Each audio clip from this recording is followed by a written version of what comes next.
in the form of knives and of arrows with which the priests opened the breasts of their human victims, are still to be found there, and numerous small idols made of baked clay are to be seen both there and in the plains adjoining.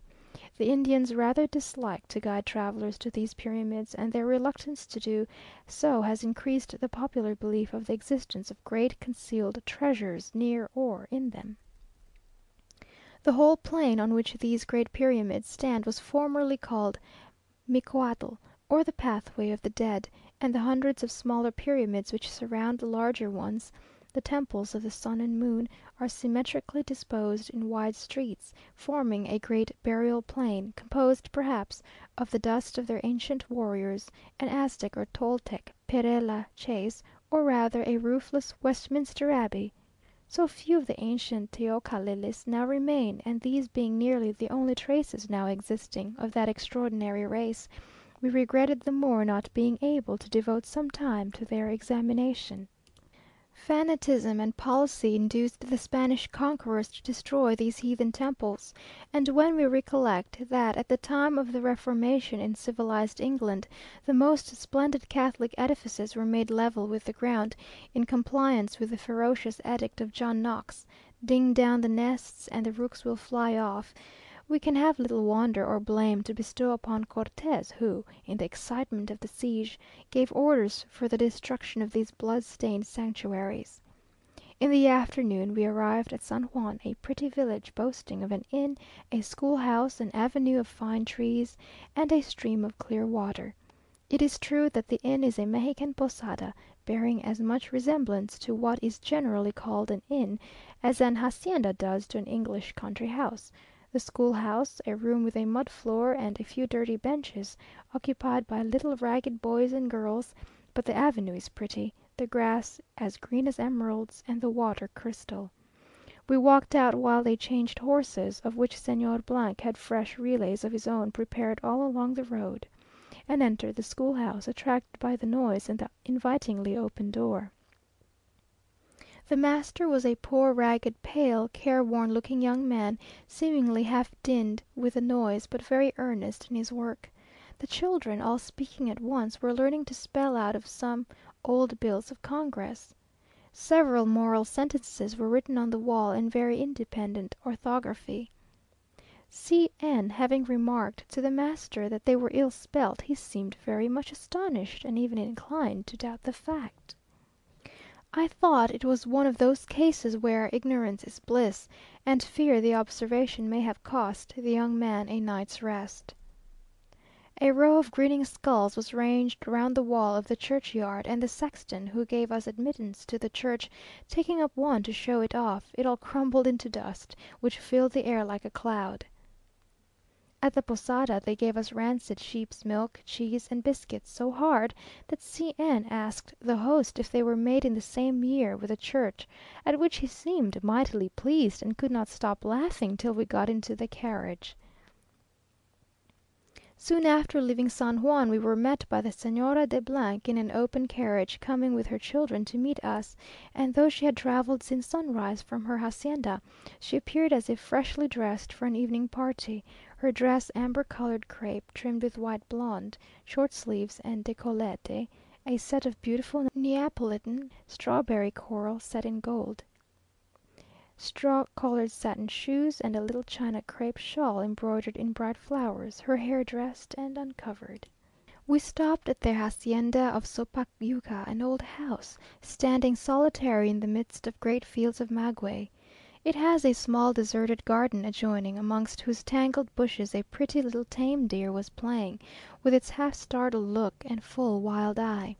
We found an excellent breakfast prepared, and here, for the first time, I conceived the possibility of not disliking pulque.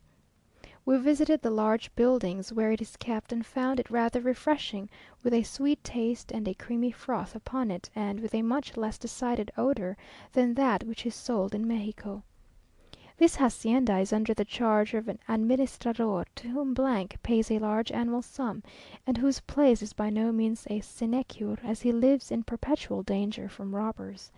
He is captain of a troop of soldiers, and as his life has been spent in persecuting robbers, he is an object of intense hatred to that free and independent body, and has some thoughts of removing to another part of the country, where he may be more tranquil.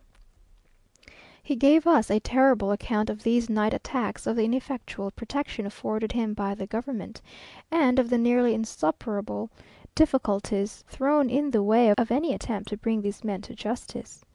He lately told the president that he had some thoughts of joining the robbers himself, as they were the only persons in the republic protected by the government. The president, however, is not to blame in this matter. He has used every endeavour to check these abuses, and difficulties have been thrown in his way from very unexpected sources. Apropos to which, the consul told us the other day, that some time ago, having occasion to consult Judge upon an affair of importance, he was shown into an apartment where that functionary was engaged with some suspicious looking individuals, or rather, who were above suspicion, their appearance plainly indicating their calling. On the table before him lay a number of guns, swords, pistols, and all sorts of arms. The judge requested Señor to be seated, observing that he was investigating a case of robbery committed by these persons. The robbers were seated, smoking very much at their ease, and the judge was enjoying the same innocent recreation, when his cigar becoming extinguished, one of these gentlemen taking his from his mouth, handed it to the magistrate, who relighted his puro, cigar added, and returned it with a polite bow. In short, they were completely hand in glove. In the evening we reached Santiago, where we now are, about 18 leagues from Mexico, a large house in a wild looking country, standing in solitary state, with hills behind and rocks before it, and surrounded by great uncultivated plains and pasture fields. Everything is en grande in this domain. There is a handsome chapel and sacristy, a plaza de toros, hundreds of horses and mules, and between dependientes and hangers on, we sat down, 30 or 40 people, to dinner. 7th. The very day of our arrival, Bernardo the matador with his men arrived from Mexico, bringing their superb dresses with them, for the purpose of giving us a country bull fight.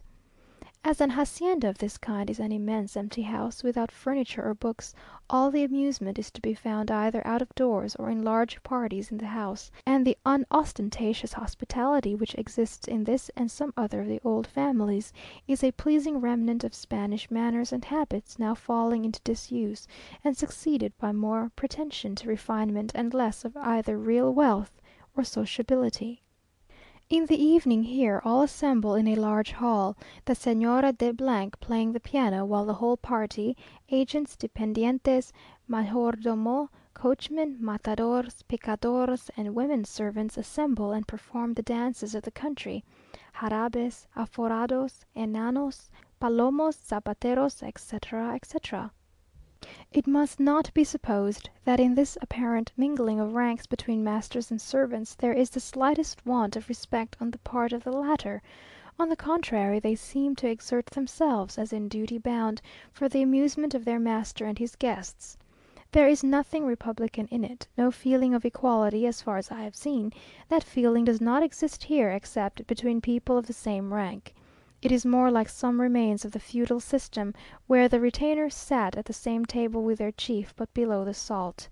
The dances are monotonous, with small steps and a great deal of shuffling, but the music is rather pretty, and some of the dancers were very graceful and agile, and if it were not invidious to make distinctions, we might particularize Bernardo the matador, the head coachman, and a handsome peasant girl, with a short scarlet and yellow petticoat, and a foot and ankle a la vestris. They were all very quiet, but seemed in a state of intense enjoyment, and some of the men accompanied the dancers on the guitar. First the player strikes up in quick time, and the dancer performs a quick movement, then the musician accompanies the music with his voice, and the dancer goes through some slow steps. Such is the case in the aforado, or lining, a curious dom de tendresse, expressive, I suppose, of something soft and well wadded. The words are as follow: Uno. Aforado de mi vida, ¿cómo estás? ¿Cómo te va? ¿Cómo has pasado la noche? ¿No has tenido novedad? Dos. Aforado de mi vida, yo te quisiera cantar, pero mis ojos son tiernos y empezarán a llorar. 3. De Guadalajara vengo, lidiando con un soldado, solo por venir